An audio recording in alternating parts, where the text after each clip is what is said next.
Setiap kita merawat alam, setiap kita memperbaiki alam, maka alam ini akan memberi kita lebih.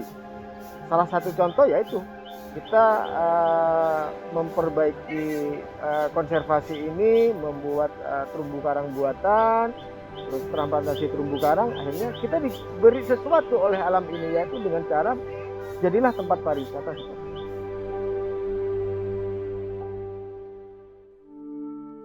Kita juga kaget dengan adanya pariwisata ini karena kita tidak punya angan-angan bahwa ini akan jadi pariwisata. Tapi angan-angan kita adalah bagaimana mengembalikan ekosistem yang dulunya rusak. Itu aja. Kita tanami terumbu karang, kita jaga alamnya, dan kita membuat konservasi. Lah, dengan cara-cara seperti itulah terumbu karang yang ada di Bangkring Underwater ini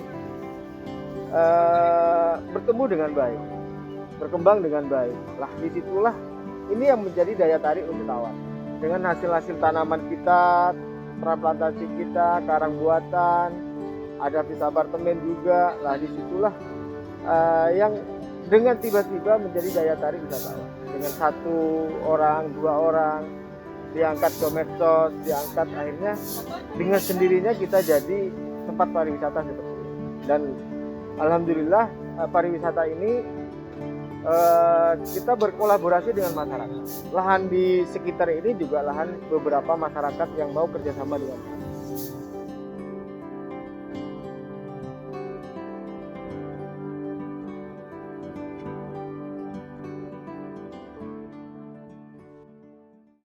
Jadi masyarakat nelayan kita sebelum tahun 2008 itu masyarakat penangkap ikan dengan cara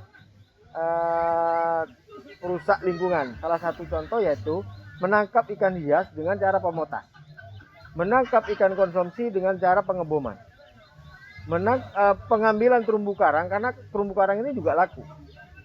Karang-karang yang ada itu diambil oleh masyarakat untuk dijual. Lah, disitulah sekarang kalau sudah terumbu karang ikannya dipotas, maka ikan yang kecil telurnya juga akan mati, terumbu karangnya juga mati. Dibom sama juga, telurnya hancur, bibitnya hancur, terumbu karangnya juga hancur. Diambil karangnya, maka ikan-ikan yang akan bertelur sudah tempat ikannya juga nggak ada. Lah, disitulah selama sekitar tahun 70-an sampai tahun 2008 aktivitas nelayan itu pekerjaannya seperti ini, merusak. Nah, apa mereka tidak ditangkap oleh pihak berwajib? Karena mereka bayar pungli. Jadi pekerjaan mereka dengan adanya pungli merasa dilindungi oleh para oknum. Lah, disitulah kita mencoba tahun 2008 supaya mereka berhenti untuk melakukan hal-hal yang merusak alam. Dengan cara ya kita bina bagaimana masyarakat nelayan ini pengambilan ikan dengan cara memotas, kita siapkan jaring. Pengeboman ya kita larang, kita secara keluargaan komunikasi supaya tidak lagi dibom.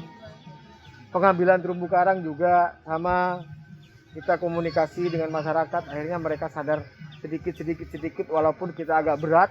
Nggak mungkin mata pencaharian mereka tiba-tiba kita cegah tanpa ada solusi, ya nggak mungkin gitu. Nah, caranya mencegah mereka ya kita memberi solusi. Dan akhirnya mereka kenal tentang pembuatan konservasi ini, zona-zona perlindungan bersama ini, maka mereka akan tahu, oh iya, kalau terumbu karang ininya bagus, maka di luar konservasi ini ikan semakin banyak. Nah, disitulah kita mengenalkan kepada masyarakat. Akhirnya masyarakat sekitar yang dulunya pengebom berusak, akhirnya sekarang sudah mulai sedikit berhenti. Dan sekarang total 99% ini sudah tidak memakai barang-barang terlarang di sekitar ini. Jadi hal-hal seperti itulah ini penting, karena penyadaran masyarakat yang sulit. Kalau kita hanya membuat sesuatu bisa, kita membuat pariwisata ini bisa, iya kan? Dengan modal besar, yuk kita bangun pariwisata bisa. Tapi caranya penyadaran perubahan mindset masyarakat ini yang sulit.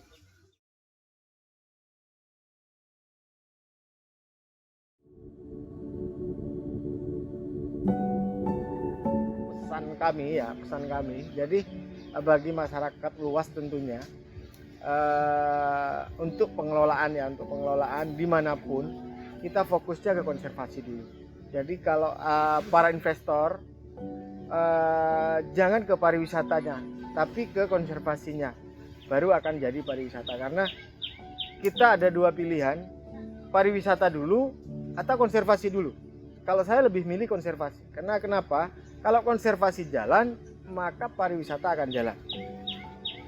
Kalau pariwisata dulu, pariwisata jalan, konservasi hilang, maka pariwisata suatu saat akan hilang.